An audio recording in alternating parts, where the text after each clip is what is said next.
Welcome to brand new episode of All Things Honor. We're a tad late, but the convention season had caught up to me. But we are reviewing Final Battle, which was an amazing show. So many great matches. Athena is still your women's champion. And yeah, we're just gonna get right into it. Because if you didn't see, there's also a new championship on the horizon. Tony Khan this past week at the Collision tapings had introduced the Ring of Honor Women's Television Championship. I'm very excited. I made kind of a mock tournament of who I think the winner should be and who I think the matches should be, the participants and all that. So I'll go through that really quickly. So I think the eight participants should be Layla Gray, Rachel Ellering, Layla Hirsch, Britt Vixen, Ty Valkyrie, Kiera Hogan, Nyla Rose, and Billy Starks. Um, so I think it's gonna come down to Layla Hirsch and Billy Starks if we go with my bracket and then Layla Hirsch gets the win. I think it finally kind of kiboshes the whole Rachel Ellering Maria storyline. It makes Athena mad at Billy again to hint at their rematch. And also the Ty Valkyrie Kiera Hogan match could also be the end of their little beef since Kiera stopped Taya from interrupting the Dalton Johnny TV match from a couple weeks ago. But does all that stuff happen? Probably not. I'd be very surprised if it does. But let's talk about Final Battle. So the 0 Hour, our first match was Jasmine Allure versus Taya Valkyrie. I am personal friends with Jasmine Allure, so I was very excited to see her get this opportunity.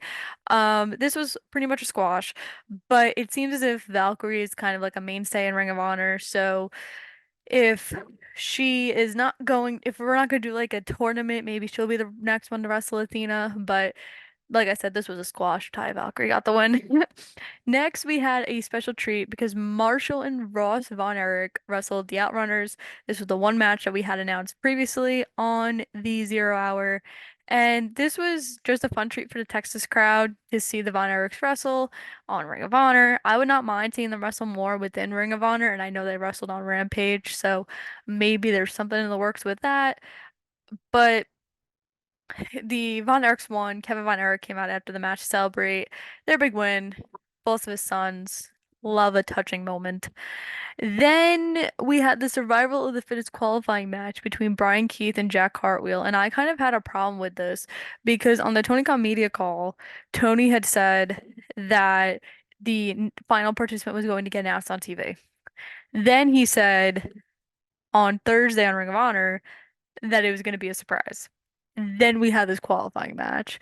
So I was very confused how we just like went through all of those things. But Cartwheel was really impressive in this match. We've seen him on Ring of Honor TV before, and he was pulling out moves I don't think I've seen anyone do.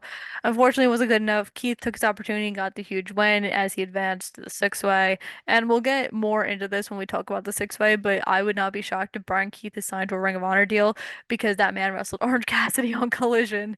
And, when he appeared, I think it was on Rampage. I want to say a month or two ago, people were doing that hashtag for him. So wouldn't be shocked if he's not signed now. Maybe he will be the first signing of 2024.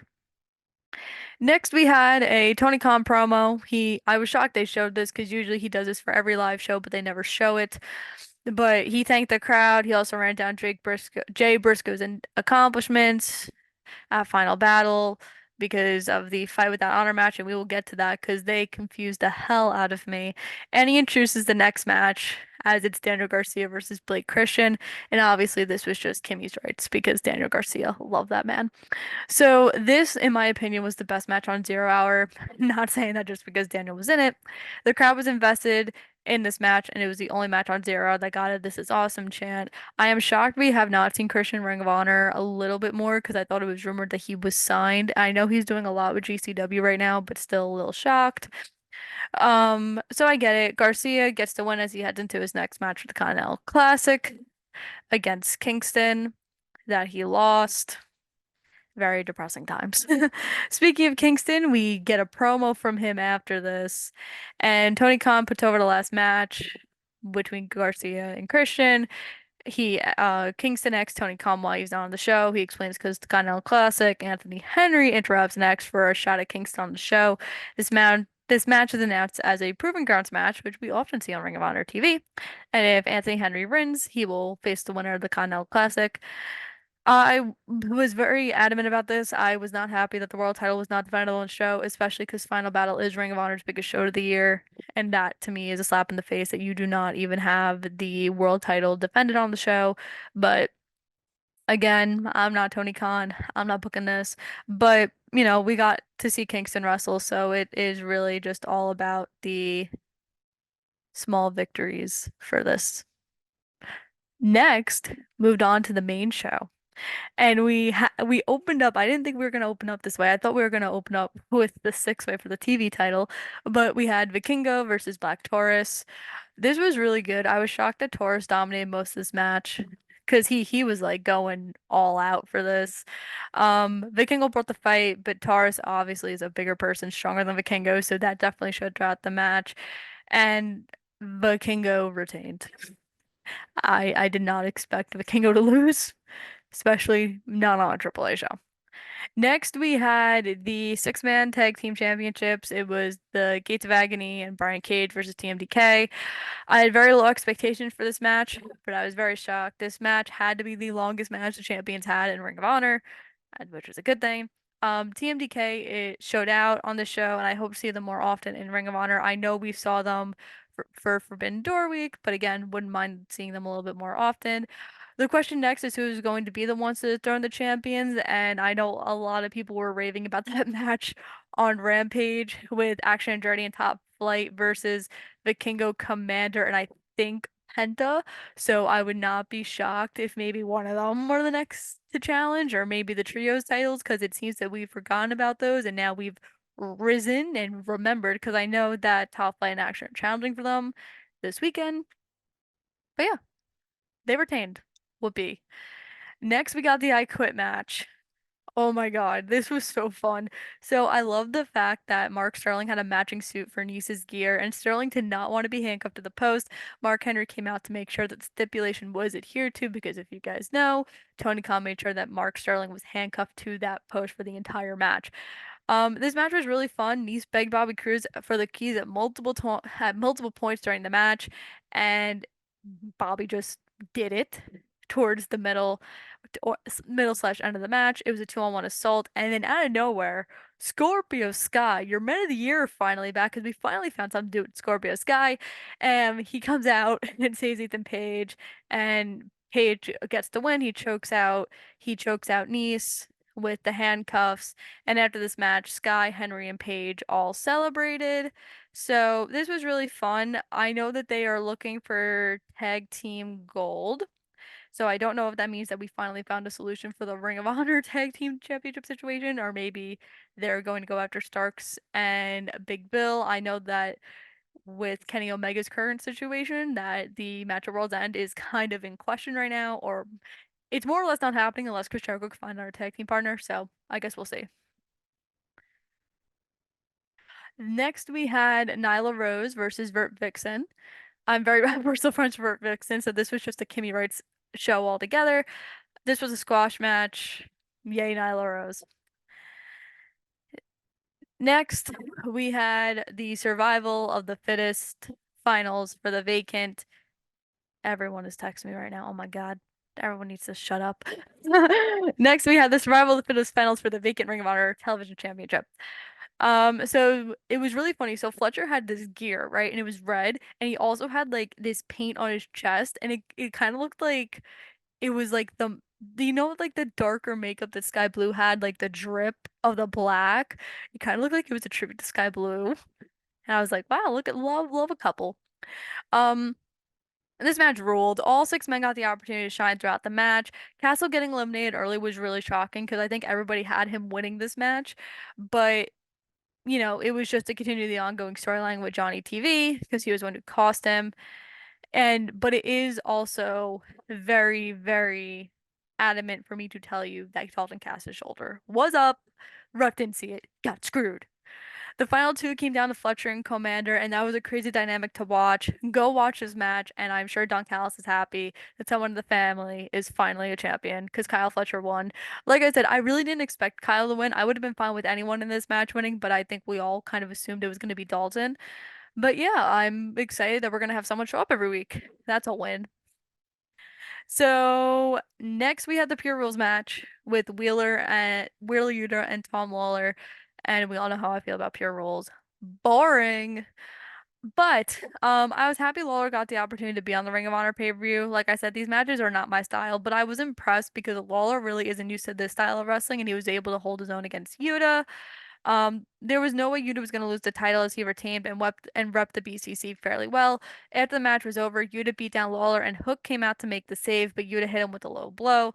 I'm going to assume that at World's End, the Pure Rules match is going to be with Hook and Yuta, which I'm pretty intrigued to see Hook in a Pure Rules match. If not, maybe it's just going to be a regular match, maybe for the FTW Championship.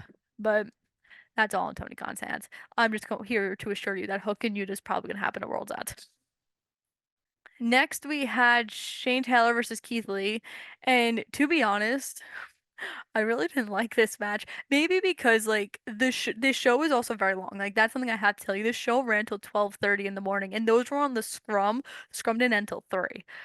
But I did like that Shane Taylor got a special entrance. He had two people raising the Shane Taylor Promotions flag. His family was in the front row.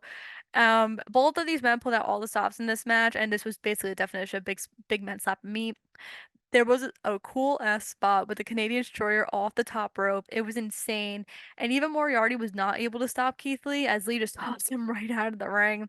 Lee gets the win and offers the Code of Honor to Taylor after the match as he receives a standing ovation in front of his hometown. Like I said, I wasn't really the biggest fan of this match just because I felt like at this point the show was kind of slowing down. And I was like, I just want to get to the main event. Like I said, I think in my predictions or even last week, I would not mind seeing Keith Lee more in Ring of Honor, but we need to find something to do with him because if I remember correctly, Dustin Rhodes is retiring at the end of this year. Sad ruins his tag team. Next, we have a Brian Keith promo. Keith says that he's here to collect gold and he is here to prove himself. Orange Cassidy interrupts and says that he has gold right here.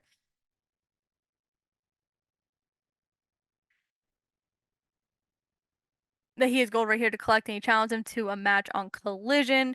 Keith accepts. He did not win said match, but it was, from what I heard, a very good showing. So good for him. Next was the Fight Without Honor match that I had somewhat of a problem with. So here was my problem. They had announced this match as no, like, Fight Without Honor. They said it from the beginning. And in the beginning of the match, they were following the rules, and I was like, a little weird. Then the match kept progressing and they had this double count out and Mark Briscoe like, no, no, no, no, no, we're gonna do this fight without honor. And I go, this match was already announced as a fight without honor.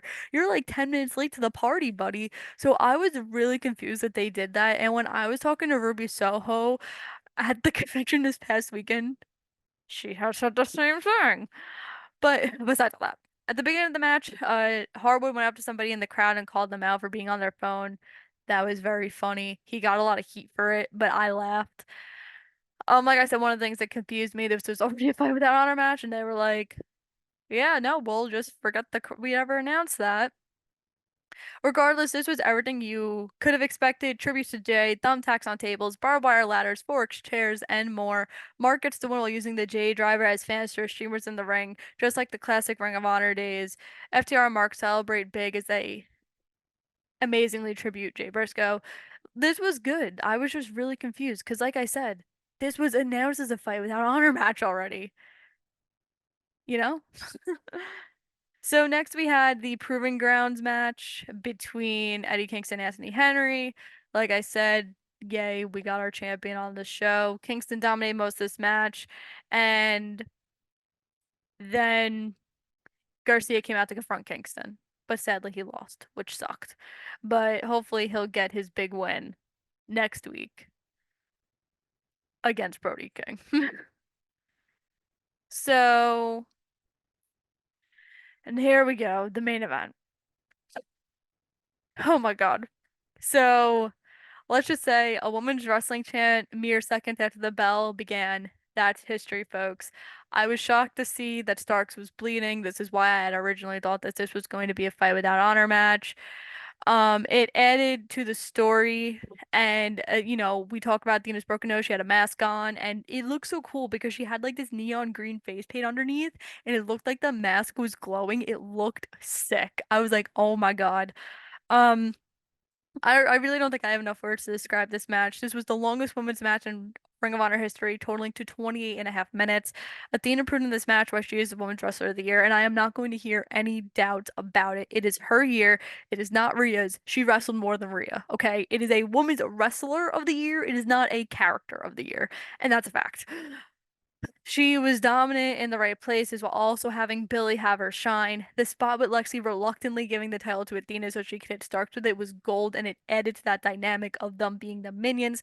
This was my match of the year, and no one could convince me otherwise. It was way better than Athena and Willow, and that was my original match of the year. And then this match happened. It was like, oh my God. After the match was over, Athena went to give the code of honor to Starks, and Starks walked away. She was like, "Nope, I'm done." Athena pulled her back in the ring and she screamed, "What else do you want from me?" She said, "I want you to be my minion again," and the two embraced for a hug. Buckle up, folks. We are in for the long haul. Now, a lot of people were confused about this, and I was too. I think this was a very last minute decision. But I think where we're going to go with it here is that, if we do the tournament, like I suggested, Starks is going to make it all the way until that semifinal match. And then she's going to lose, and Athena's going to turn on her again.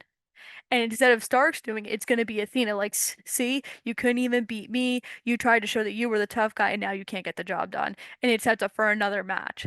And I'm assuming the match is going to be a Super Card of Honor. If they are planning that, I am not sure. So I'm just excited to see where this goes. Maybe we take a break all entirely. Maybe Athena moves on to something else. But I'm excited to see what Ring of Honor TV has in store for us on Thursday. But please, please, please, like go watch this match. It was so good. Overall, so now usually I would complain about a show being long, and from 0 hour to the end of the main event, it was 5 to 5.5 hours long. However, this reminded me a lot about the old Ring of Honor because that's how long their shows used to be. All the matches were good on the show, and the only unfortunate thing was we did not have two of our titles being defended. Seeing two Ring of Honor pay-per-views in a row being main evented by women was something special to see, and I hope we continue that momentum in the women's division. Now that we have that second title, I have very, very, very high hopes. And although Ring of Honor had some hiccups over the last couple months, this was a must-see show, and I hope Ring of Honor can keep the momentum heading into 2024. And I'm just excited to see where we go. I'm excited to see what is next. And hopefully the winner of the Continental Classic is good because they're going to be our champion going into 2024. But that is it for me. If you did not check out Battle, I do recommend it's $9.99 a month. Go watch the pay-per-view. You are not going to regret it. And I will see you guys all back here Friday as we review Ring of Honor episode number 43, which is our second or third last Ring of Honor TV episode of the year.